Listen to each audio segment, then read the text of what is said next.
So, from this, wala pang 2 days.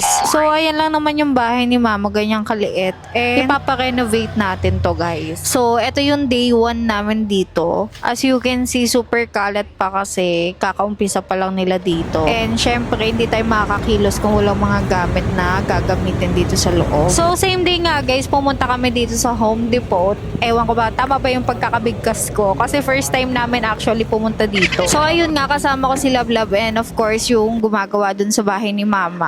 Syempre be, baka naman mali-mali yung mabili natin dito. So, kaya kailangan kasama sila. So, una namin tinignan yung tile. So, ako lang naman namili ng design dyan. And then, may mga sukat-sukat pala yan per tile. Ay nako, ganito pala kagastos, no? Tiles pa lang be, ang mahal-mahal na. Pero worth it naman yan, lalo na kung sarili mong bahay. So, ito nga pala yung napili namin. Ala marble ang style. At ayoko na madulas kasi nga, si mama baka madulas yun. Kasi ano yan siya, pag kinabit-kabit yan, hindi basta-basta kinakabit yan. Alam mo, sample. Kala ko ganun lang eh. Alam mo, ayan. Oh. Ganyan yung mga design yan. Oh. Okay, sa paligyan na. Tingnan mo natin yung matyan. CR natin, nabang flooring. Pagdudupangin yan. Hindi yan basta-basta kinakabit. 60 by 240. Pa yun? Ito ba Mamili ng tiles. Ay, kahit ano dyan. Basta hindi madulas. Hindi madulas, pero kailangan Kala ko light ano? color ka, flooring ng Oh, tiles 30 by mo. 30 rin to. Para matuto sila mag-use palagi ng ng tiles. Ito yung magaspang oh. Tapos na nga kami sa may flooring. Akala ko kahit ano na lang mapili mo dun as long as style. Hindi pala, may mga sukat and kung flooring yung gagamitin. May mga specific na tiles at sukat sa kada area. So katulad na lang netong para sa CR. So etong hilera na to is para lang sa CR. So ang pinaka-inspo talaga namin ay alam mo ba yun? Aesthetic vibe. Gusto kasi namin is yung ala condo yung style. Maliit lang din naman yung space ni mama. So mabilis lang din naman yung linisan. Pero syempre, kung malinis yung bahay mo, mas maganda talaga yung aura pagpasok. Ay, pang wall? Yes po. Ito lang, pwede to pang wall sa CR. Pang CR. Pang CR, ma'am? Yes, ma'am. Ito mga yan, wall and floor. Ay, ito maganda love, oh. Kaso maganda, yung ganito yung sukat meron kayo. Sa flooring? Yung kalahati lang. Yes po. 30 by 30 ba yun? Ito love, oh, mga Mas maliit ganito, pa oh. ron. 15 by 15 meron.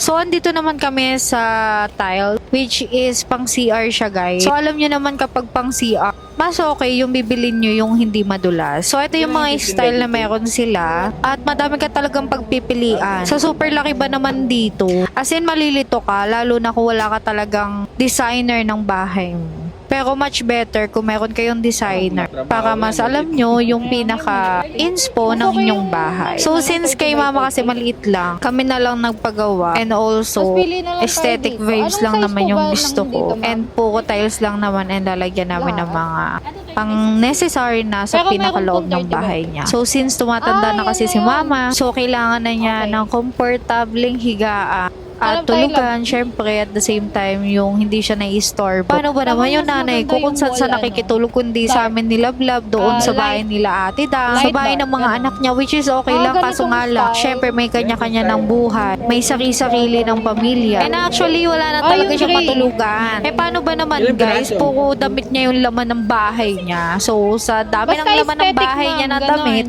di na siya natutulog doon. Or as in, wala na talaga siyang pwesto. So, napag-desisyonan namin ni Lablab na halos ito na lang din yung pang-Mother's Day namin kay Mama. So, ayan, dinemo lang naman sa amin ni Ma'am yung mga pagkakaiba at saan pwede ilagay yung bawat tile. Magaspang na marble, ganun. Wala tayong 30 by 30 na ganong design. Gusto mo yan? Gusto mo. Sige, ganyan na lang po. Anti-slip na yun. Anti-slip na din naman ito, ma'am. Oo. Ito, anti-slip din. Hindi, sir. Ano na yan? Sige, ma'am, okay na yung ganyan. Sir, ito yung sukat mo na. Maliit lang yung CR. 60 by 420. So, ayun nga, may pa-free coffee sila dito, guys. Kung naiinip kayo, pwede kayo magkape habang namimili ng mga kailangan nyo sa bahay. So, ayan, syempre, since free lang naman to dito, i-grab na natin. So, habang sila Kuya Ona dito, inaalam yung pinakasukat talaga ng bahay ni Mama. And kami ni Love Love, ayun, kape muna kami kasi hindi namin alam kung ano mga pinag-uusapan nila since first time nga lang din namin dito. And ganito pala magpapagawa ng bahay. Parang ang liit, 0.8. Kasi ito kasi 6.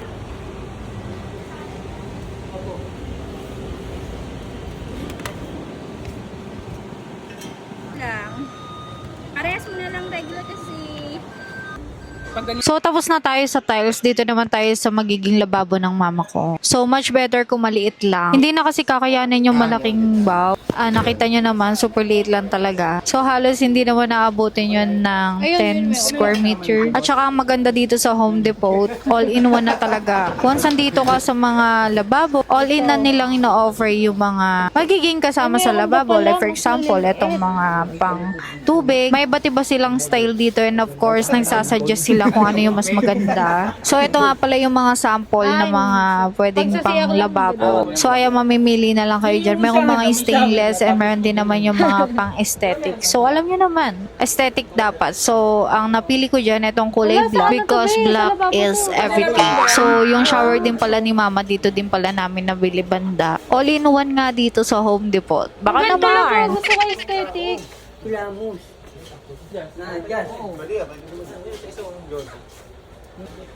Ito, ayun yung aesthetic. hindi na na-adjust yan. Yan, black. Kasi aesthetic. Ito, may pindutan siya? Depende kung kunyari malakas yung yung shower. Ibig Aesthetic sabihin, pwede na pang shower din to. Hindi na mali. Gagano ka ako maligo, gano'n. Pag may mouse, gano'n ba yun? Hindi, ito maganda kasi pag ganito, hindi na-adjust. Ito na-adjust. Oo, yeah, pwede mo ganyan. Diba?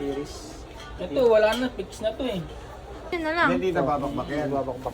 Ay, ang color nito, pwede nag-paint. Meron ba kayo mas mahaba sa ganito? Mahaba na? Yung pinakamahaba na. Pinakamahaba na yan? Kasi gusto namin yan eh. Yung diretso na shower nila, dito na rin eh. Tsaka under valve. Kailangan ko po yan. Ito na yung fittings niya. Kuya. Shower lang yan. Heater na yan. Heater na yan, nandyan na. Wala siya yung kagaya sa ilalim. Wala nang... Kailangan dual faucet para maging bulb na ito. Ito, kuha lang ako. Kasi black yung di ba? Para, kasi... Aesthetic kasi yun eh. Ano papayin na? Ano ba yan? Okay, isang shower ba lang oh. Previous.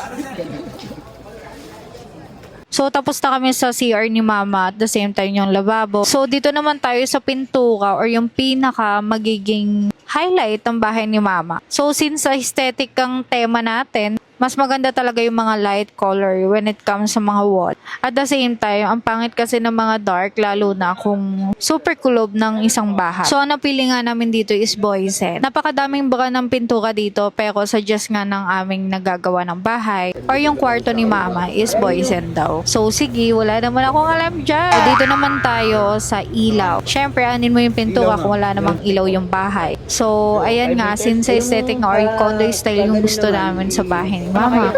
Ayan, nagsasuggest sila sir kung ano yung maganda. And yung sakto talaga sa kwarto ni Mama. So once pumunta kayo dito, talagang malilito kayo kasi nga napakadaming mga ilaw dito na super dami mong pagpipilian. So, ayun na nga guys. Once nag-order kayo sa kanila, pagsasamahin na nila yan. So, guys, ito na nga yung pinaka nabili namin lahat. Kaso wala pa dito yung pinaka mismong tile.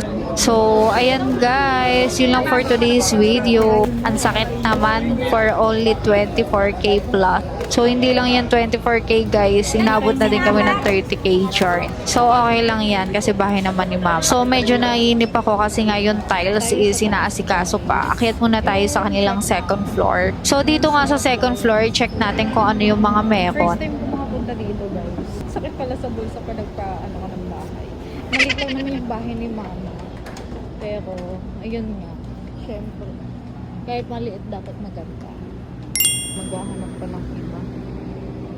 Yung mga upuan. Wow. Ganda.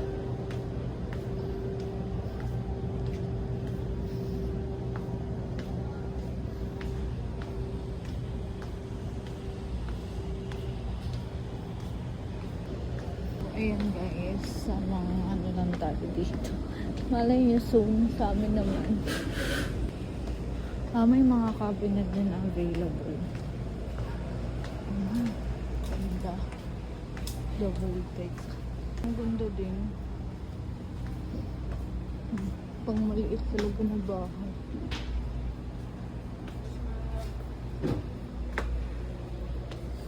Yung ganda.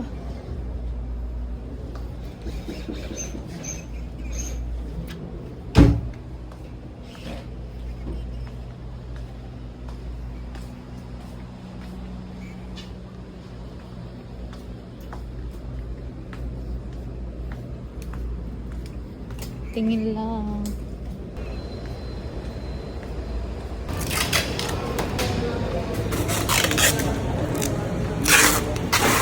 Previous yung ma'am dito. Wala sir yung nila pa kami. Kala ko previous ko rito eh. Sakit.